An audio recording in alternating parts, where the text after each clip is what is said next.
اکابرین کی سرپرستی اور دعا وہ تو ہے ہی ہے، جس کا آپ ذکر سن چکے ہیں الحمدللہ۔ اور بزرگوں کی مدرسہ میں آپ طلب وہ بھی الحمدللہ ہوتی رہتی ہے، اور اس کے ساتھ ساتھ ادارہ کی ترقی کے چند اسباب میں سے ایک یہ بھی سبب ہے کہ علاقہ والوں کو نعت خواں خطیب حضرات مہیا کرنا بلا معاوضہ۔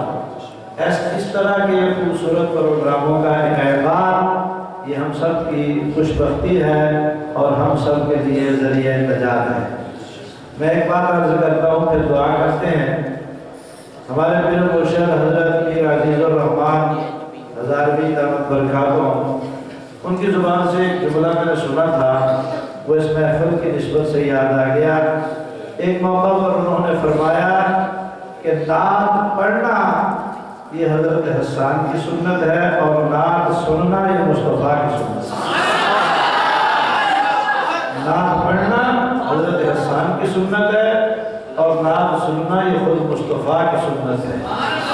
اس پوری محفل کا خلاصہ یوں ہی سمجھ لیجئے کہ خدا کی یاد اور حب پیغمبر جس دل میں ہو، خدا کی یاد اور حب پیغمبر جس دل میں ہو، اسی کا دل کعبہ، اسی کا دل مدینہ ہے۔ خدا کی یاد اور حب پیغمبر جس دل میں ہو، اسی کا دل کعبہ، اسی کا دل مدینہ ہے۔ اور معطر ہو گیا ہے جہاں پر، معطر ہو گیا ہے دشت دنیا جن کی خوشبو سے، جہاں والوں کو کیا خبر وہ فقط میرے مصطفیٰ کا پسینہ۔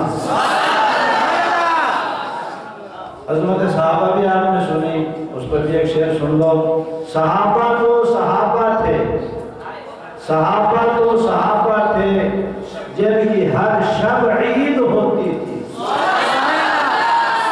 صحابہ تو صحابہ تھے جن کی ہر شب عید ہوتی تھی۔